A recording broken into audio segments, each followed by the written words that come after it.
Bonjour à toutes et à tous. Je m'appelle Florent. Je ne sais pas pour vous, mais moi, il y a un son que je trouve particulièrement satisfaisant. C'est le bruit de la porte du frigo qui se ferme, là, le petit bruit mat qui est suivi de silence. Moi, je le trouve sécurisant. Alors, pour ceux qui pensent qu'il y a une pathologie derrière ça, je vous signalerai juste que les constructeurs de voitures travaillent beaucoup sur le bruit de fermeture des portières. Ils y consacrent pas mal d'argent. Décidément, ce micro, il a un peu de problème. On va essayer avec celui-là. Oui, super. Donc, ils y consacrent un petit peu d'argent. C'est quand même une marque de fabrique. Ça fait une signature. Mais bon, revenons-en à nos frigos.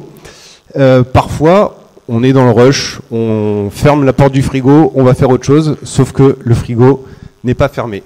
Et là, c'est le drame. Damned, voilà. La porte est mal fermée. Alors, dans les frigos modernes, normalement, quand la lumière reste allumée, au bout d'un certain temps, il y a une alarme qui se déclenche, mais là, la lumière, elle est éteinte. Et donc, on va être obligé d'attendre la deuxième alerte, celle qui dit que la température, elle est trop haute. Alors, le frigo, il aura eu beau faire tout ce qu'il pouvait pour essayer de maintenir la température. Parfois, ce sera trop tard. On ne pourrait pas y faire grand-chose. Et d'ailleurs, quand on pense aux congélateurs, ceux-là, ils n'ont pas de lumière. Donc dès qu'on entend l'alarme et que c'est un problème de congélateur, bien souvent, on a tout perdu. Alors, pour comprendre un petit peu mieux ce qui se passe, on va s'intéresser à la vie trépidante de nos frigos de maison. Dans une journée, un frigo, on va l'ouvrir plusieurs fois, parfois plus longtemps, quand on rentre des courses par exemple. Ce sera les traits rouges sur la bande verte. Et parfois, on va les ouvrir plus souvent quand on fait à manger, par exemple.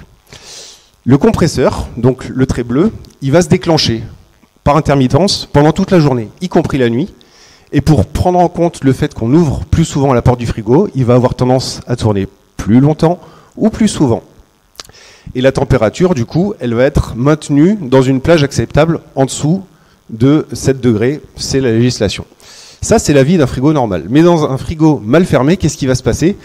Eh bien, la porte, elle va rester ouverte beaucoup plus longtemps.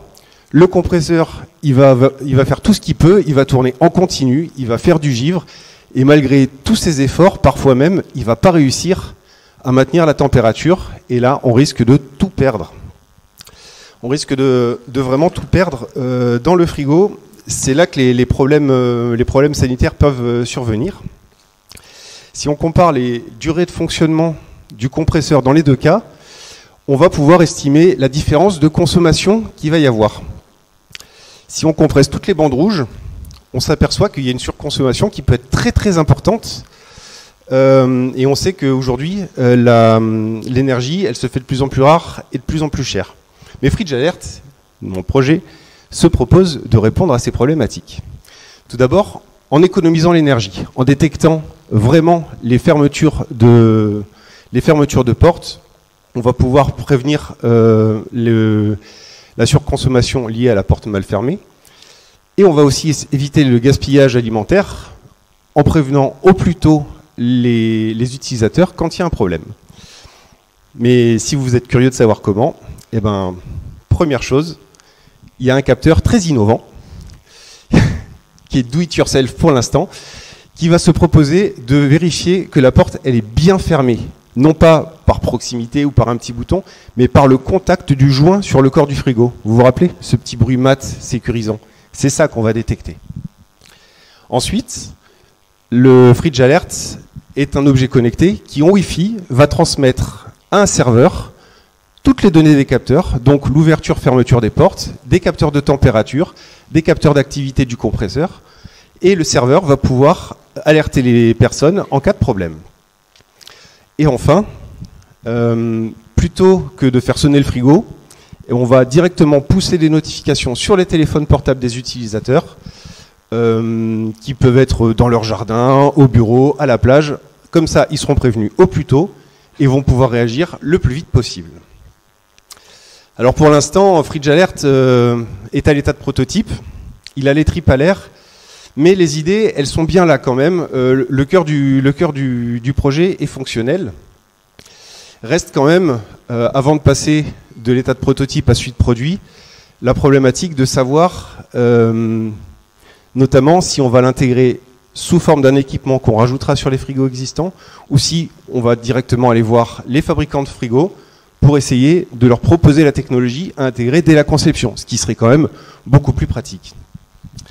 En guise de conclusion, je vous propose le backlog des idées que j'ai eues au cours de ce projet, parce que au début je suis parti d'une idée vraiment très simple, juste pour le fun, et au fur et à mesure il m'est venu des idées, et je me suis dit que il y avait un potentiel commercial et industriel derrière, et finalement je me suis dit que les idées les plus simples ne devaient jamais être négligées, et c'en est la preuve.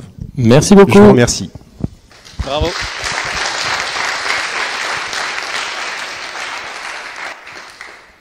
Laurent, si tu veux commencer à te préparer. Pendant ce temps-là, les questions des jurys.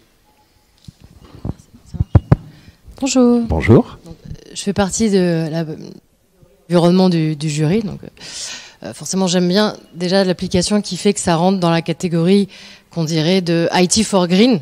C'est-à-dire c'est des systèmes connectés qui aident à une obligation environnementale.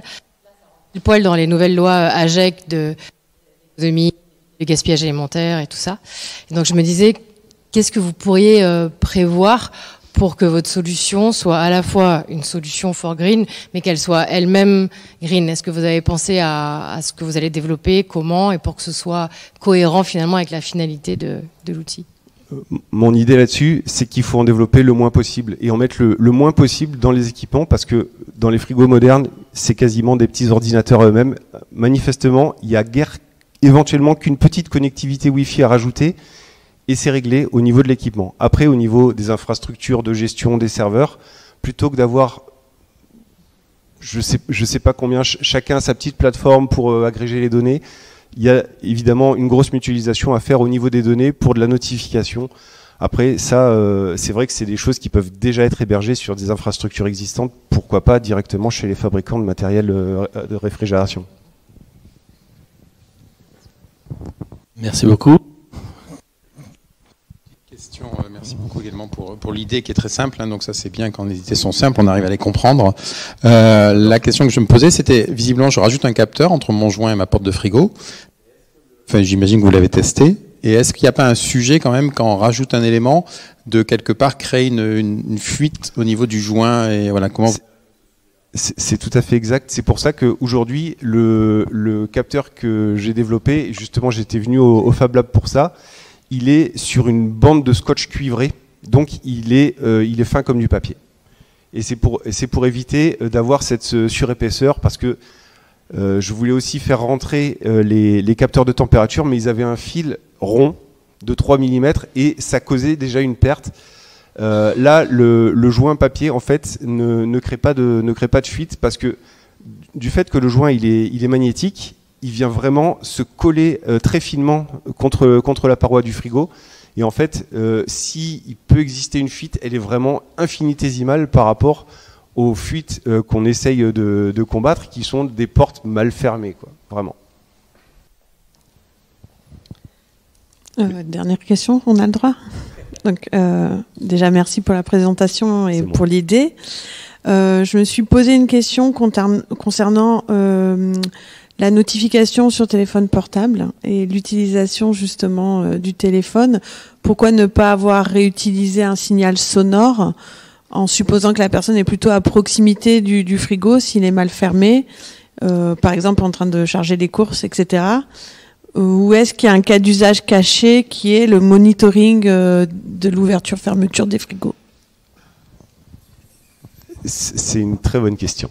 C'est une très bonne question. Je ne sais pas comment on fait pour revenir en arrière. Mais c'est pas grave. Effectivement, ça faisait partie des évolutions possibles du produit. C'est qu'il peut y avoir de la data analysis derrière, si on veut en faire. Pourquoi on pourrait vouloir en faire? Peut-être pour optimiser ces façons de travailler dans le cas d'un outil de réfrigération industrielle, ou peut-être pour savoir qui va ouvrir le frigo dans des heures où normalement le frigo n'est pas censé être ouvert.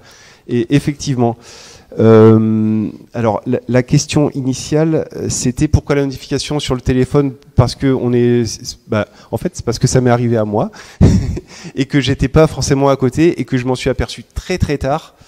Et c'était mon congélateur et que je me suis dit, j'aurais bien aimé être notifié, mais beaucoup plus en amont que ça.